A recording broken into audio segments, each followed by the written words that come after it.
Tired? Yeah, long day. But your ship's the last one in. So anything to declare? Any plants, non-sentient pets, organic matter? Nothing organic, just some pottery and stonework. Funny thing. Bottom of this box on the inside is 4 inches shorter than the bottom of the box on the outside. Like there was a hidden compartment in here. If I didn't know any better, I might think you were trying to smuggle something in. Not a chance. No, it's just packing material to protect the stuff. Here, let me show you.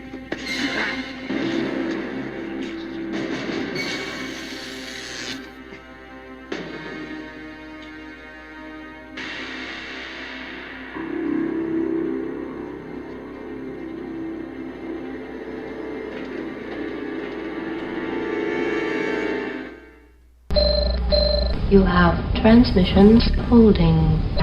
Patch incoming signal. Full audio and video decode. Purple files accessed. What you are about to see has never been shown to anyone outside the Great House.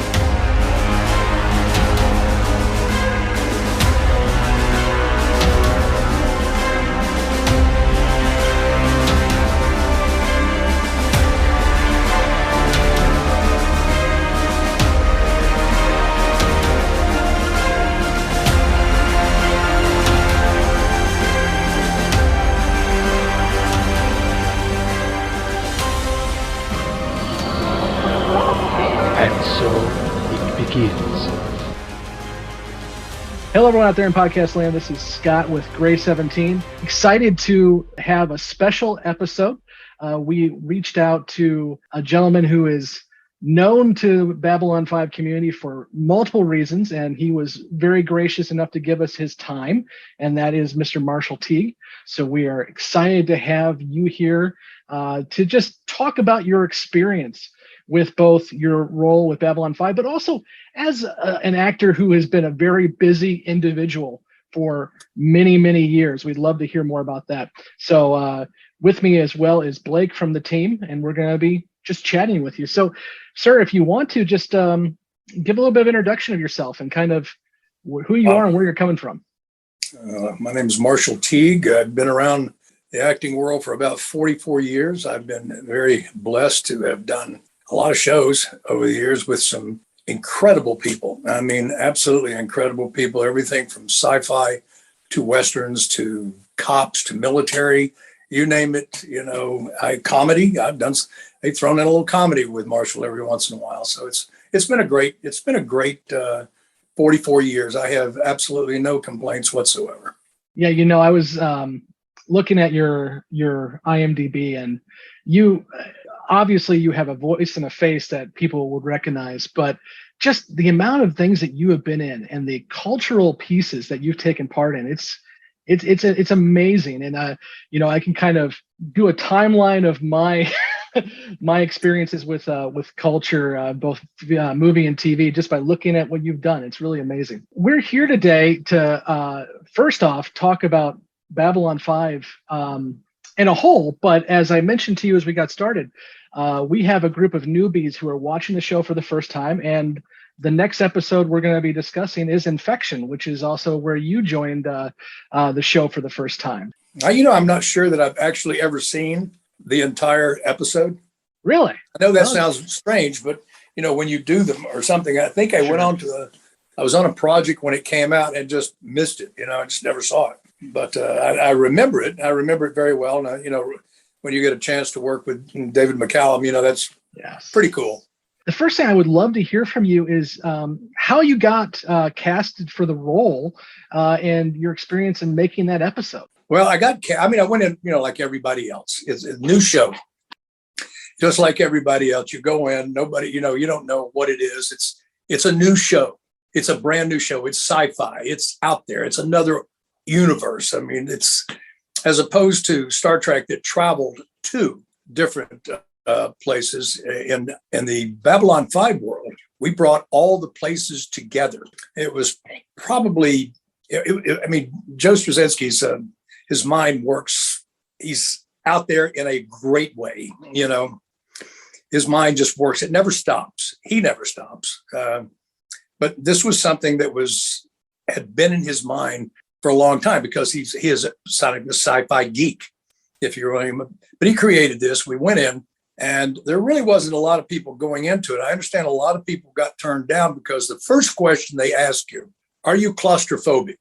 That was the first question they ask. And a lot of people say, well, I don't like. No, I said, are you claustrophobic? Because this is about to get really tight. And I went in for the interview, and they asked me this question. I says, well, no, I was a diver in the Navy.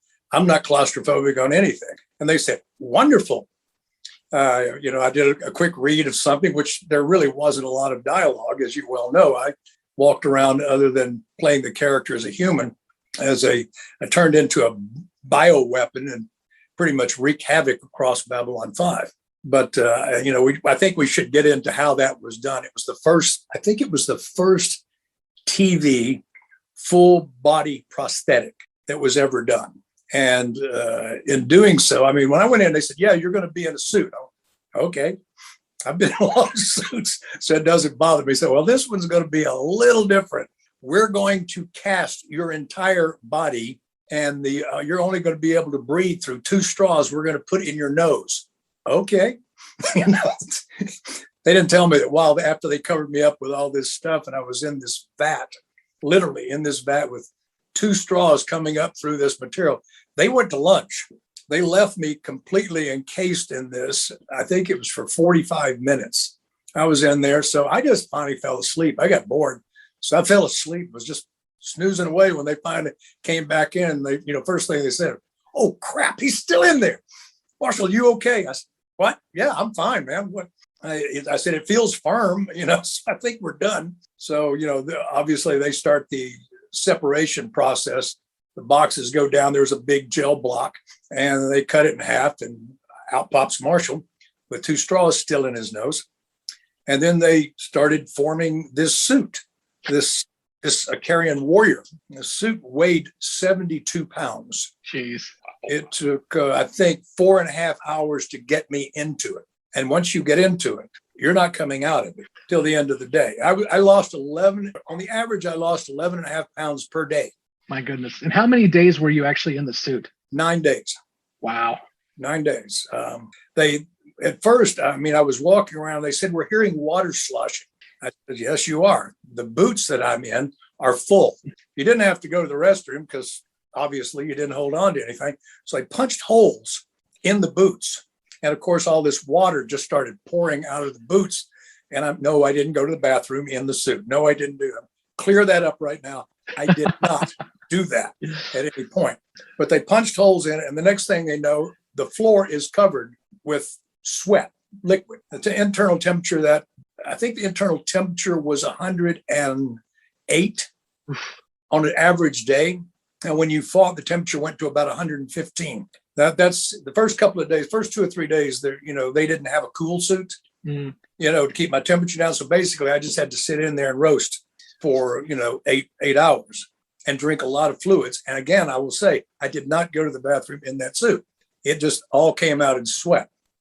But they sculpted, if you've seen it, it's a pretty intense suit, with that huge weapon on my right arm and this thing that came out because of that implanted piece of that David McCallum stole, by the way, off the planet of Acarian, that implanted itself in my chest and created that thing. So that's just a little bit of how I got the roles, because I wasn't claustrophobic. And Joe kept coming in every once in a while we were shooting this, and he would walk up to me and he would get real close to it like this. He would look at me. Of course, my eyes were slits, they had these yellow films with slits in it. And he said, are you okay? And I just did the voice. I went, yes, I am fine. And 2 or 3 times every day he would come in and tap me on the head. Are you okay?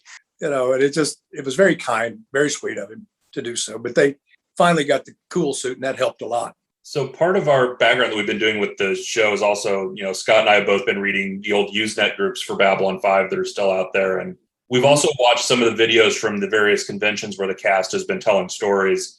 And there's one in particular out there online about you and the suit. I guess they were having a production meeting and no one had seen the suit yet. And there's this story version where they said you kind of they sent you into this production meeting, kicking the door in the suit. Yes, sir. Well, that was another little gift from Joe. Joe wanted to surprise her because basically he didn't let anybody see this.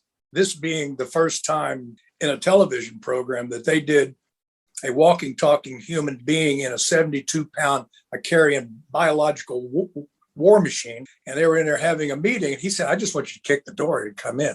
So I did. And I picked up the weapon and I waved it around the room like this. And he said, and Joe was very cool. He said, you may return to station. And I went, yes, sir. Turned around and walked out. And everybody was sitting there going, oh, shit, what was that? That's amazing. Like one of the girls in there, I don't know who she was, what department she worked. I'll never forget a little tiny thing, sweet as she could be, but she jumped back like somebody had plugged her into a wall socket. She just went, oh my God, like this. And I was kind of like, wow. I guess, we got the needed effect. The interesting thing about this too is not only were you in the show for season 1 right off the bat, but this is the first episode in the production order. So you were working with the team right out of the get-go for them as well too. Absolutely. They had done the pilot, but that was a year before this. So what kind of experience was it working with a fresh production team as well? I'm glad you asked that question. It's a very good question, because anytime you're coming on to something and to this magnitude where you're creating this and you're creating this around something that no one has done to this point, and with a new crew, I will say that they jumped in with all 4 feet. I mean, I think it was because all the neat things they got to create and ideas that they came up with, they were able to come up with this and literally just throw it out there. What do you think? And there was a lot of people bit. They bit on this. They would sit there and go, well, yeah, I think we can do this. I think we can do this, and let's try this. And they couldn't have been more kind. They really couldn't have been more kind, because when you walk up and you have a guy standing next to you with a mop and a bucket when you go over, you have to stand in one place. You stand in one place, so they don't want people to slip on all the sweat coming out.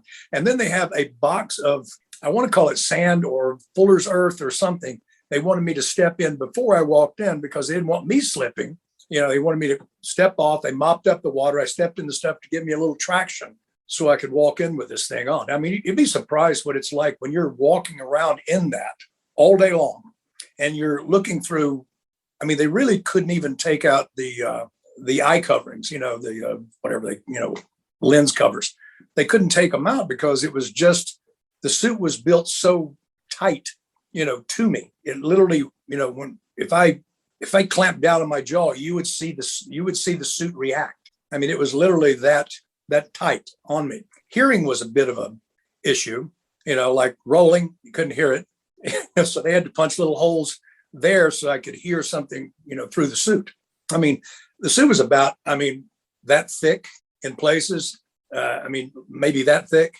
So, to give that bulk and size to it. But when you talk about a crew going the extra mile, they knew they had something good here. Everybody there knew out of the box, they had something really, really good here. And they wanted to be a part of it. And they were not going to let it fail.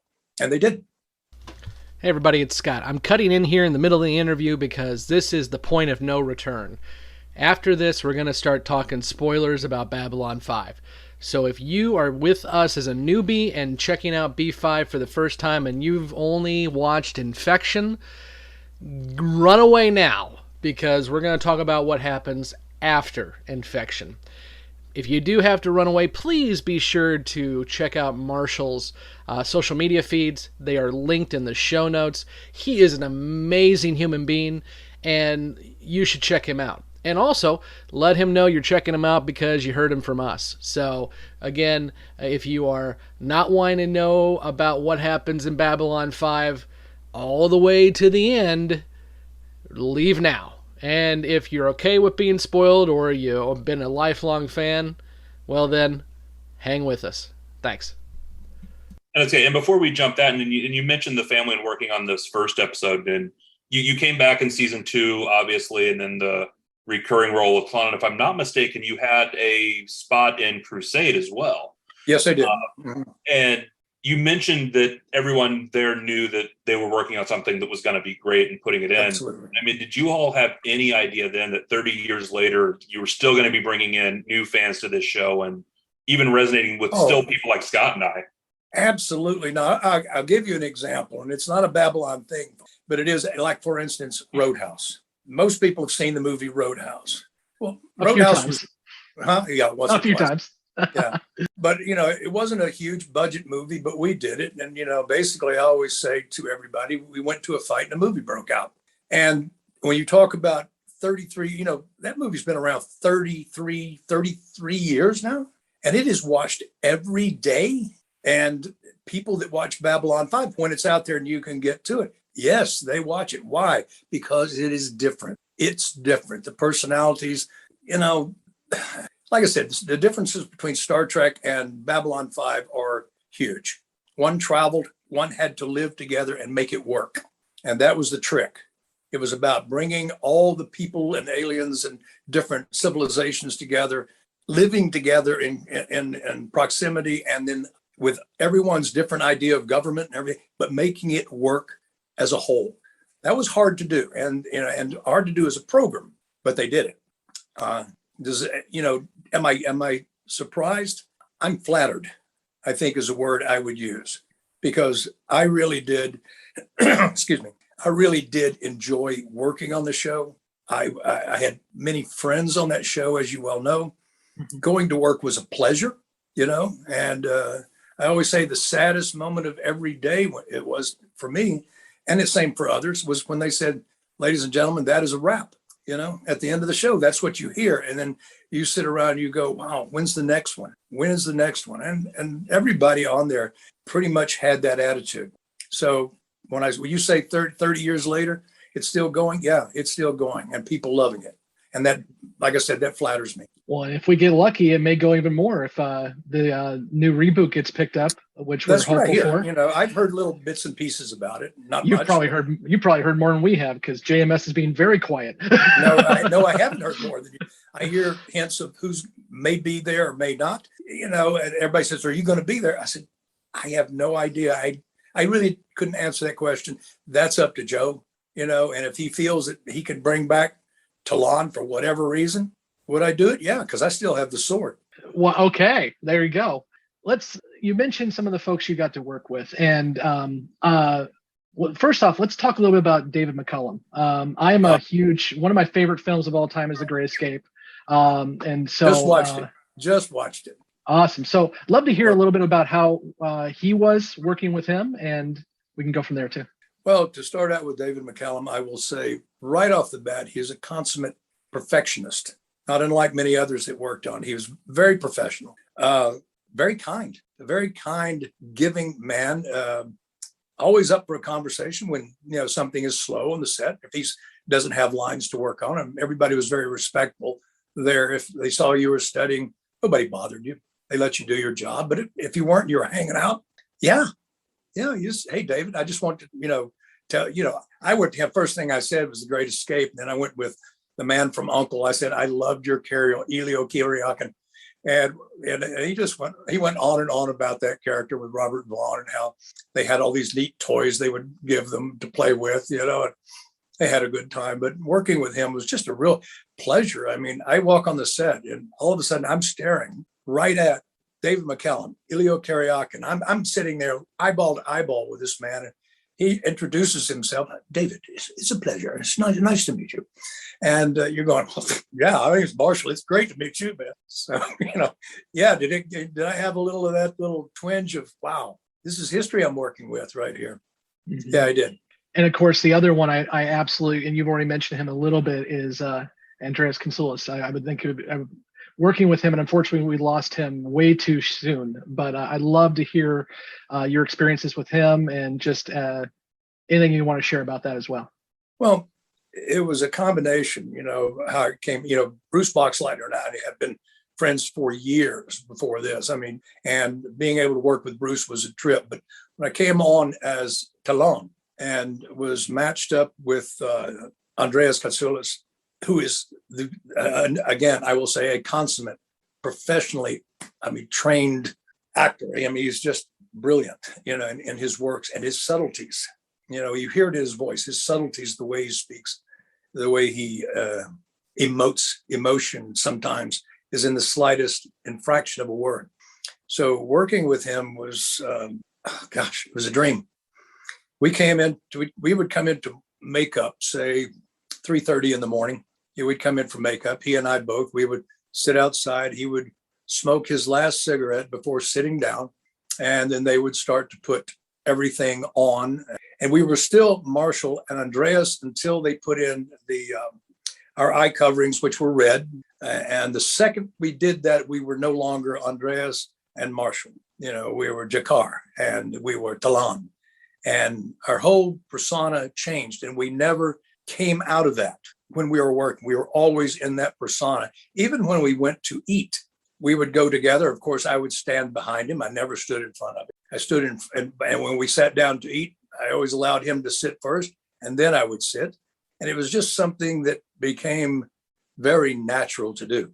And everybody else noticed that. Everybody on the set noticed that. Even when we were working, it was always that hierarchy, but equal, connection that went on there. So it was great. And and as we left the show, he left the show, and it was indicated that I was moving into his position. I think the same as I have my sword in my hand, but you have yours and in your heart and in your mind. Little things like that make you remember a great person and great moments.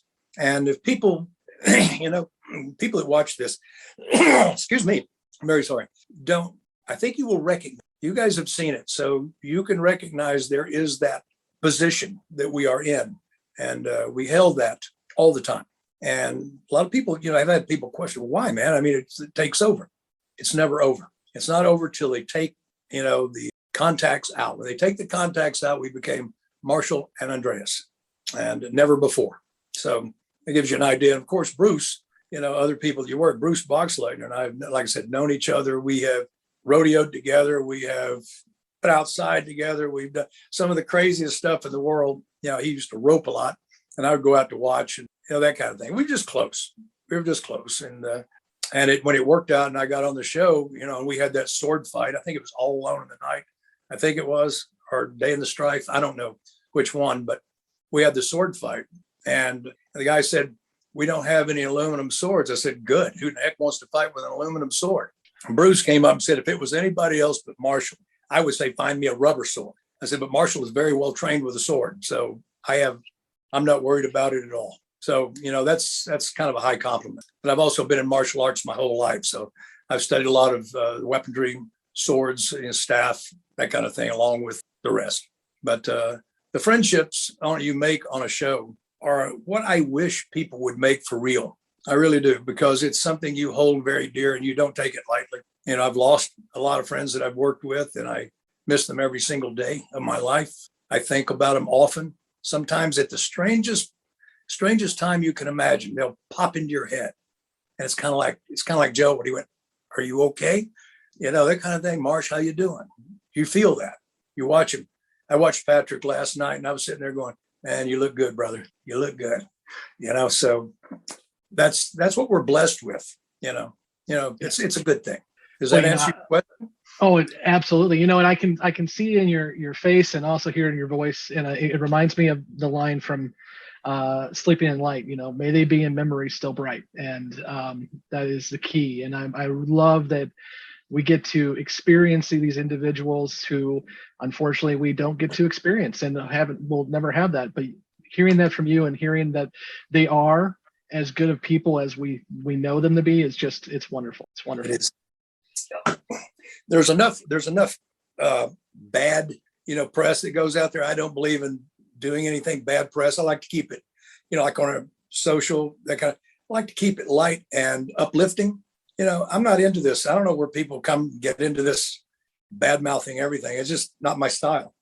I don't believe in it. I think there's better ways to approach people, and being positive is one of them. And these are all positive things I'm telling you because they're real.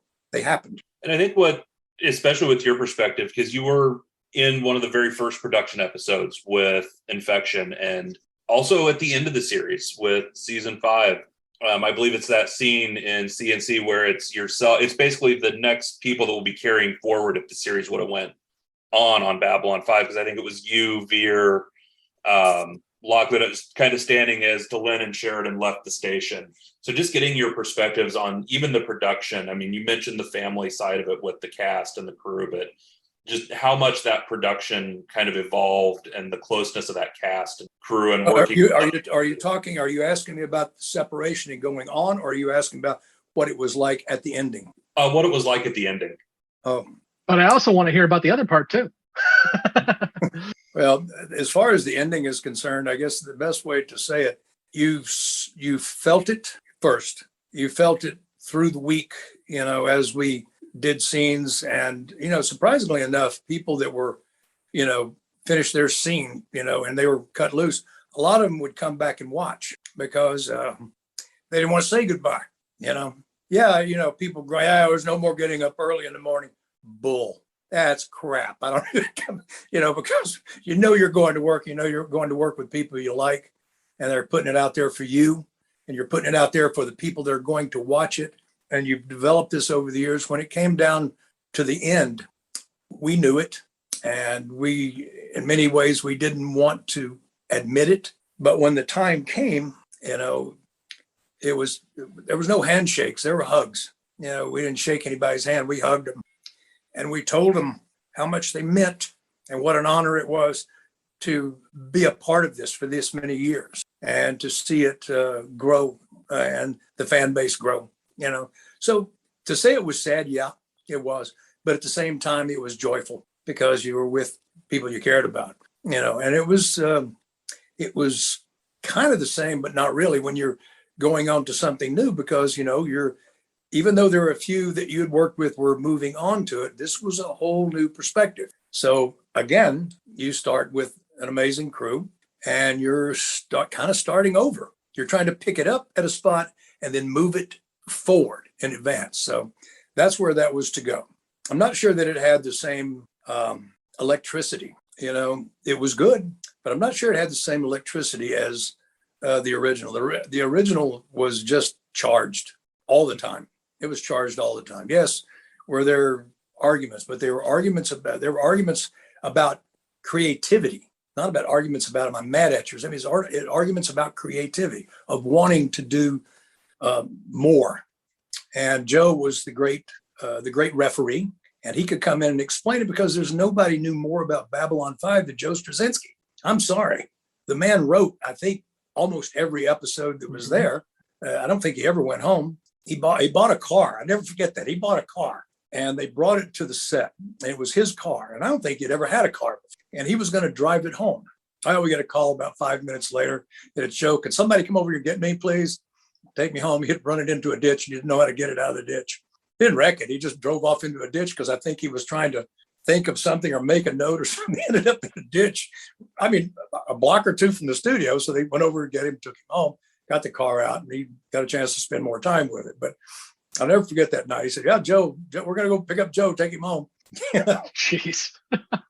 But he never stopped working. That man, it was what it is because Joe never stopped. I mean, he came in and he got on that thing and he started whacking those keys and creating that. I mean, you figure he did all that space stuff. He did it on a Mac. He created all that on a Mac. So, yeah. But he was the great guy. I mean, he came in. If there was an issue, he would explain why. And if it was something to do with the future, he could tell you that because he knew it already. So when he explained it, everybody went, okay, it made sense.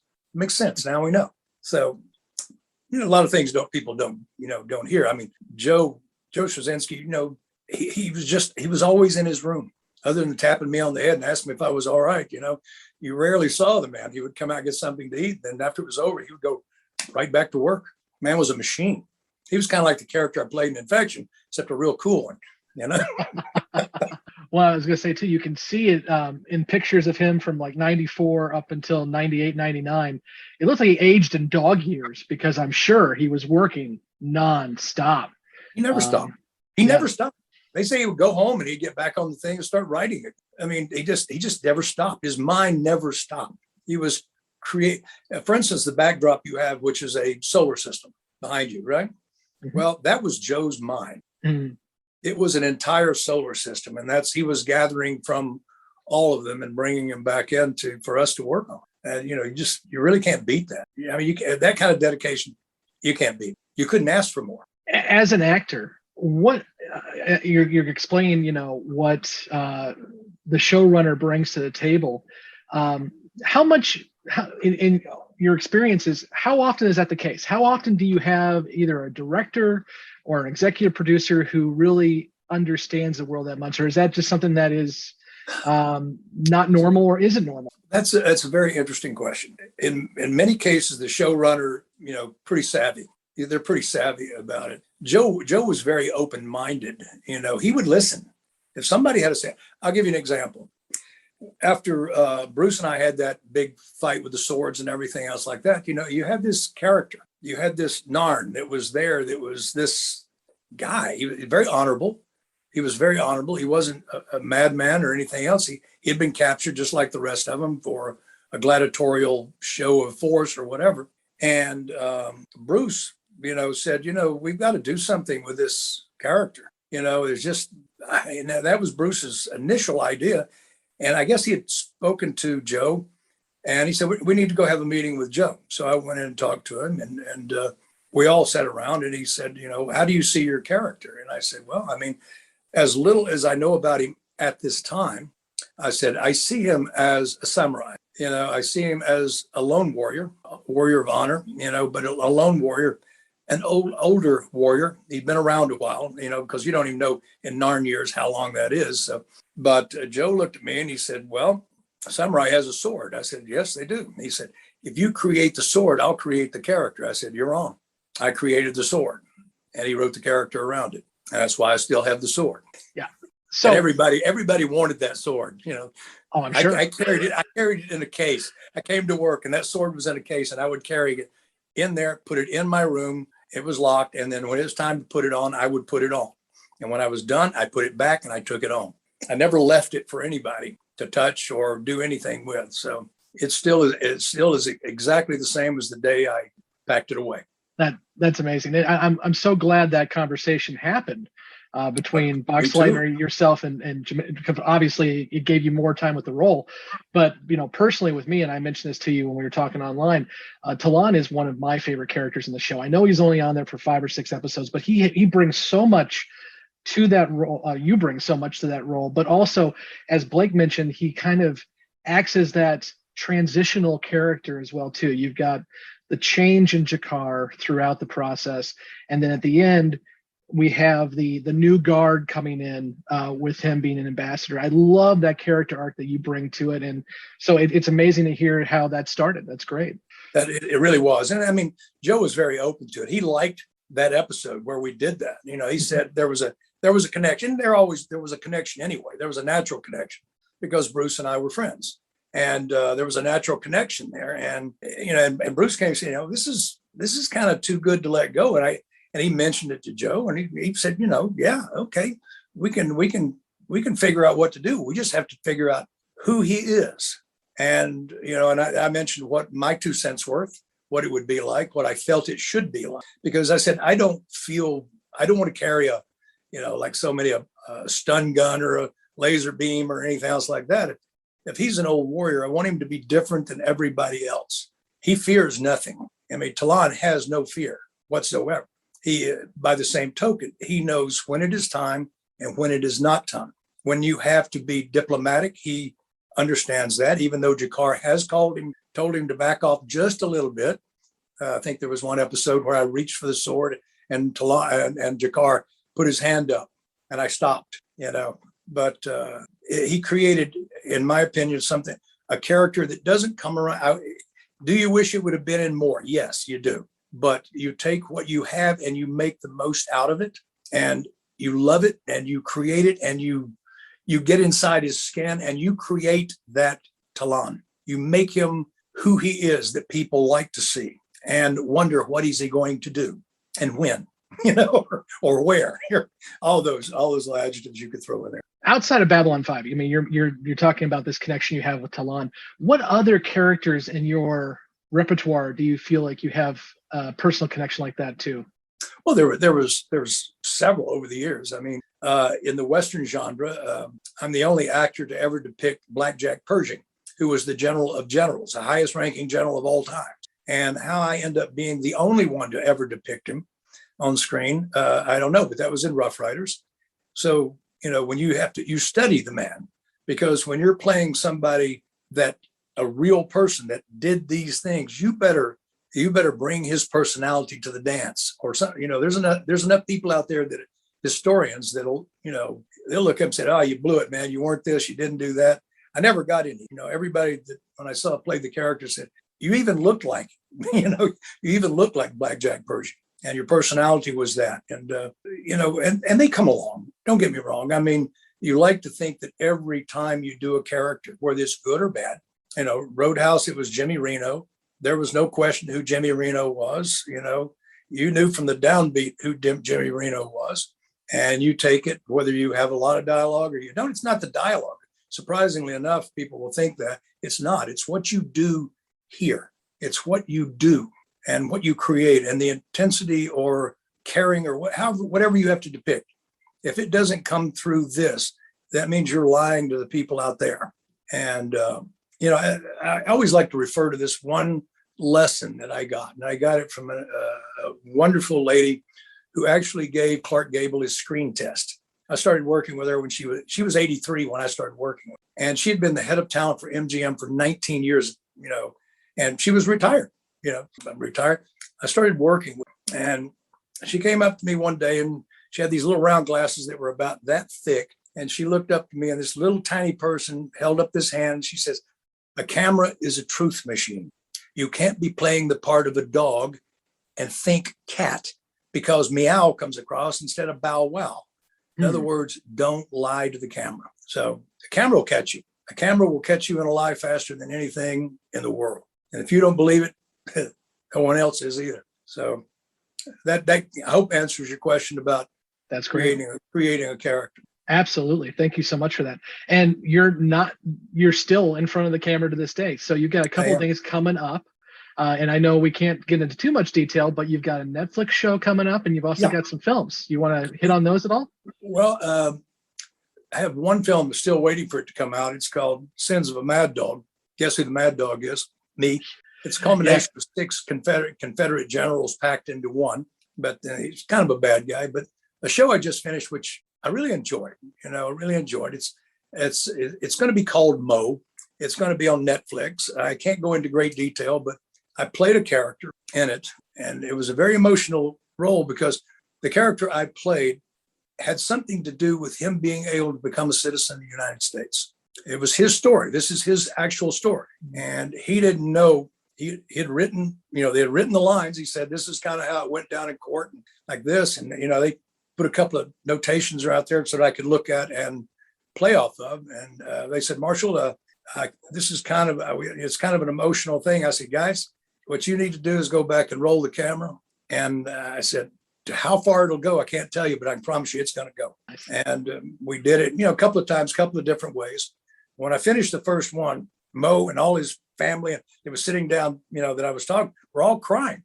They were just boo-hooing down like this. And I looked at it, I was drying up too a little bit, but he came back and he said, you so hit a nerve. I remember that, Judge, and you brought him right back into my head. Thank you. So, it was good. But it's called Mo. It's a comedy. They'll enjoy it. But I think it opens. I'm not in the first episode. I'm toward the end. But I think it starts around August 24th, I think. I could be wrong. I've got a couple of projects that I'm working on. I've co-written 2 projects. One is a movie that we're working on right now, along with a series, which you're ready for this. It is a sci-fi, horror, fantasy, historical series. Now, try to put all that into one, but it is. That's got to be a pitch meeting and a half. It is. It's tough, because you roll that out like that, and everybody's sitting there going, what'd he say? But they're projects we're working on right now. I'm working with my partner, my wife, and my partner, and we're working on getting it out there. And, we have good feelings toward it, good vibes.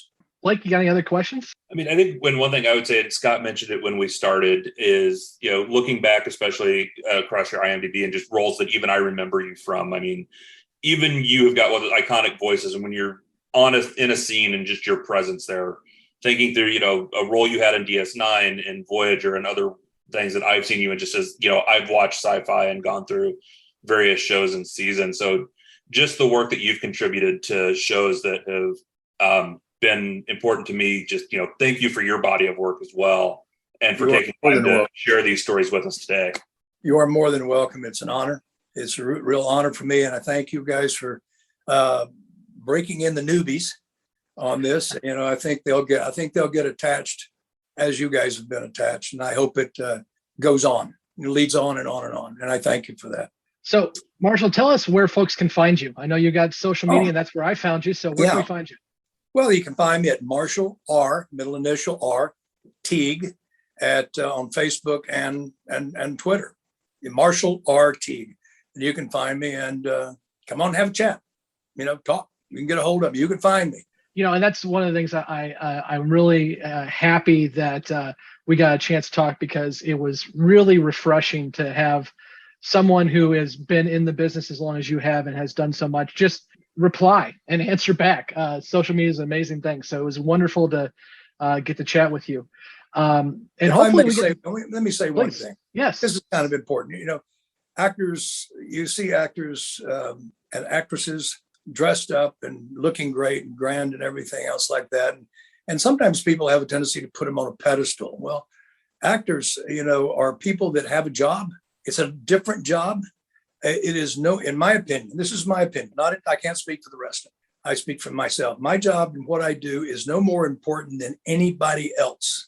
It's just different. I'm a red-blooded human being, American, just like everybody else.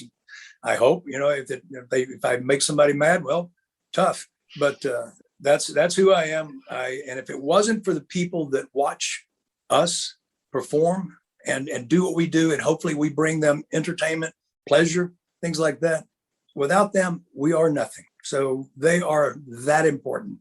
And I appreciate every single one of them. Thank you for that. And I would flip it on the other side too. I would say that, especially for us in the nerd culture, what you all do and continue to do. I'm a nerd too. Well, you've got the swords. Come on. Right, yeah. But you guys have really been a part of a lot of childhoods and a lot of adulthoods, and have really helped to develop a lot of people. The work that you all do and continue to do is very impactful and important. So it's wonderful to see that and have it continue for sure. One thing I would like to say in closing to all of you, to all that are watching and everything else, enjoy what you watch. Enjoy what you watch. Thank you for letting me be a part of your life and coming into it in one place or another. I thank you, gentlemen, for having me on with you on this. And that's it. I appreciate it. Thank you. Well, thank you so much. We really appreciate your time as well, too. And hopefully we get a chance to talk again. We're going to be doing this for about 2.5 years. Well, so I would look forward to it. Thank you. Thank you for listening to Gray 17, a Babylon 5 podcast. You can find all the places to listen to this podcast and links to our social media accounts at anchor.fm/Gray17podcast. We want to hear from you, so please join the discussion on Facebook and Twitter. Be sure to subscribe and leave a review.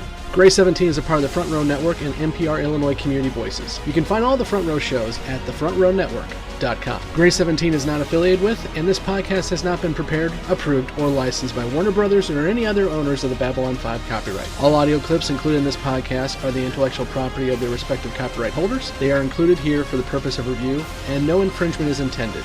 The opening and closing Babylon 5 themes are available from Falling Matter on YouTube. And what's out there? The rim. And beyond that? The truth.